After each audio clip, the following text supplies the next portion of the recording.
Shalom, selamat pagi Bapak Ibu yang terkasih di dalam Kristus. Kembali kita akan merenungkan firman Tuhan sebelum kita beraktivitas di akhir pekan ini. Dan sebelumnya mari kita satu di dalam doa.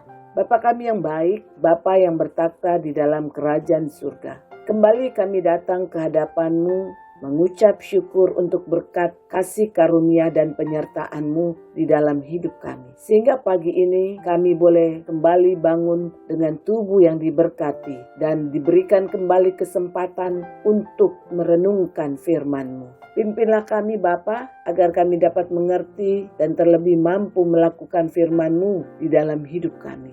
Terima kasih Bapa, hanya di dalam nama anak-Mu, Tuhan Yesus Kristus, kami mengucap syukur dan berdoa. Amin. Bapak Ibu yang terkasih di dalam Kristus Tuhan, pagi ini kita akan merenungkan firman Tuhan yang saya beri judul, Jangan Kecewakan Hati Tuhan. Terambil dari Keluaran 32 ayatnya yang ke-9 sampai yang ke-11. Demikian firman Tuhan. Lagi firman Tuhan kepada Musa, telah kulihat bangsa ini, dan sesungguhnya mereka adalah suatu bangsa yang tegar tengkuk. Oleh sebab itu, biarkanlah aku supaya murkaku bangkit terhadap mereka, dan aku akan membinasakan mereka. Tetapi engkau akan kubuat menjadi bangsa yang besar. Lalu Musa mencoba melunakkan hati Tuhan Allahnya dengan berkata, mengapakah Tuhan murkamu bangkit terhadap umat-Mu yang telah kau bawa keluar dari tanah Mesir dengan kekuatan yang besar dan dengan tangan yang kuat? Amin. Saudara-saudaraku yang terkasih, jikalau kita membaca bagian firman Tuhan dari kitab Keluaran 32 ayat 1 sampai 35, di sana menceritakan tentang bangsa Israel yang menyembah patung lembu emas buatan tangan mereka sendiri. Tentu ini mereka tidak serta-merta melakukannya tanpa alasan. Alasan yang pertama yaitu karena Musa mengulur-ngulurkan waktu untuk turun dari Gunung Sinai. Jadi mereka takut jangan-jangan Musa tidak kembali lagi ketika mereka dihantui perasaan takut itu. Akhirnya mereka mendesak Harun untuk membuat patung berhala bagi mereka agar mereka menyembahnya. Dan ketika mereka membuat patung lembu emas dan menyembah kepadanya, maka Allah sangat marah kepada umatnya itu.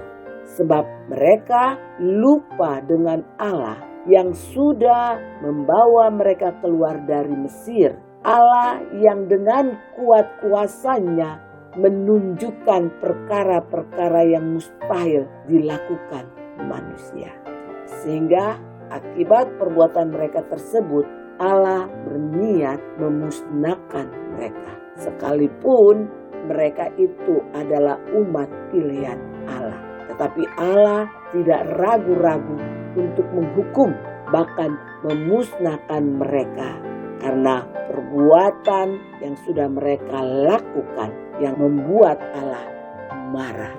Sehingga ketika Musa melihat Allah marah, sebagai seorang pemimpin yang mengasihi rakyatnya, Musa berusaha untuk melunakkan hati Allah dengan memohon pengampunan atas bangsa Israel melalui doa.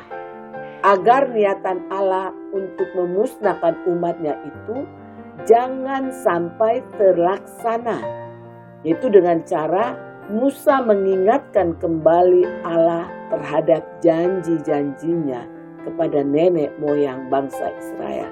Dan juga agar nama baiknya tidak diolok-olok oleh orang Mesir ketika umatnya itu dibinasakan oleh Allah sendiri.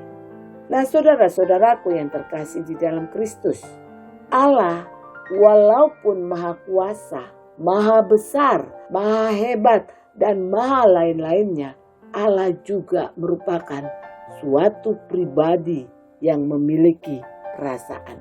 Bukti Allah merupakan suatu pribadi adalah manusia.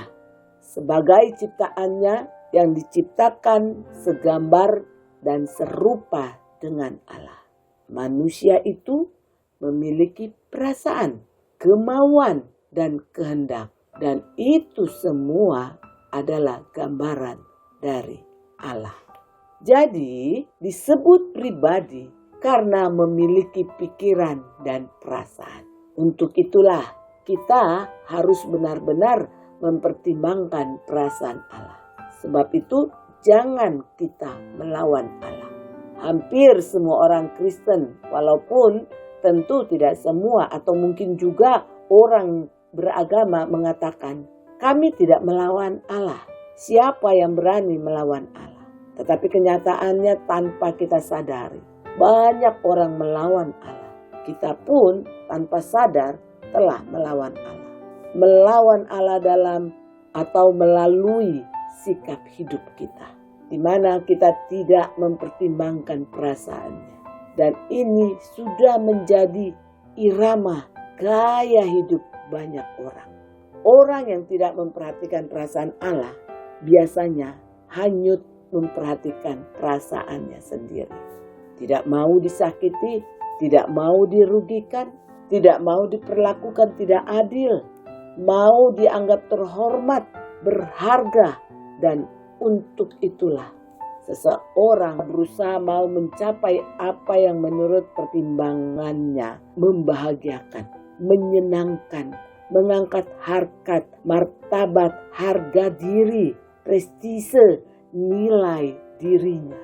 Nah, orang seperti ini sebenarnya tidak bertuhan. Sebab yang menjadi Tuhan baginya adalah dirinya sendiri. Segala sesuatu yang diupayakan berpusat pada dirinya sendiri.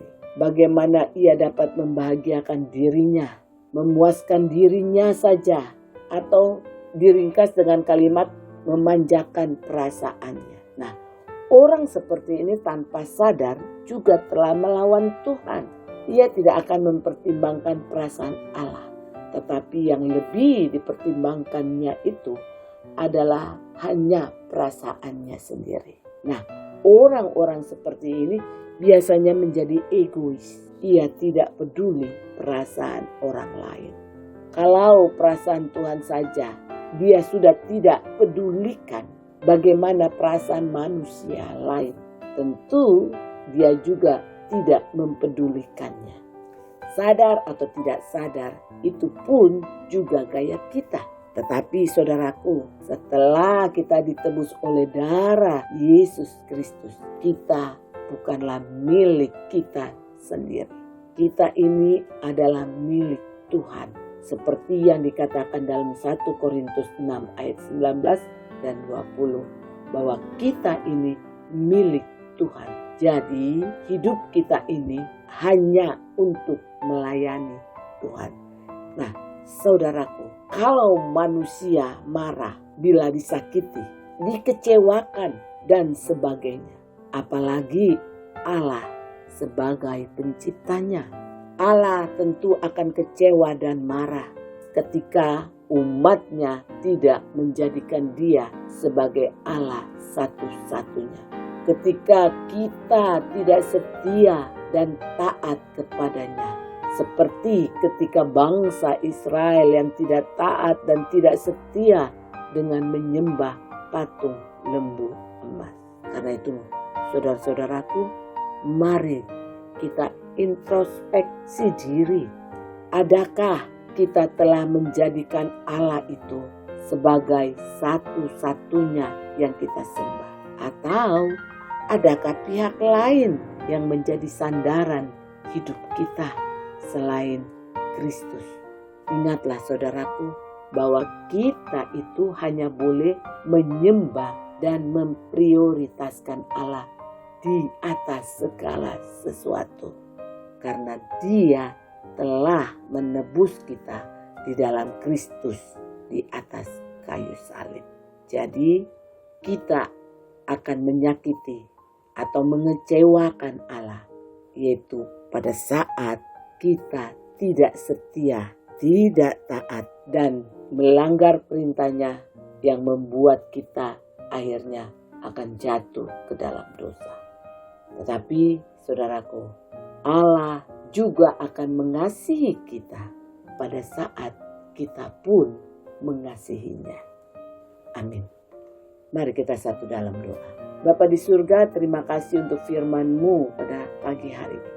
Dan ampunilah kami ya Bapa, kalau sering kali kami melukai hati-Mu dengan perbuatan-perbuatan yang kami lakukan, baik disengaja maupun tidak. Ampuni kami kalau kami sering tidak taat dan tidak setia kepadamu ya Bapa. Terima kasih Bapa di surga, kami percaya bahwa Engkau mengasihi kami, maka pengampunan-Mu pun turun atas kami. Sebab itu Bapa, pimpinlah dan jagailah selalu hati kami, agar kami tetap setia dan taat kepada firman-Mu, dan hidup kami pun dapat berkenan di hadapan-Mu ya Bapa.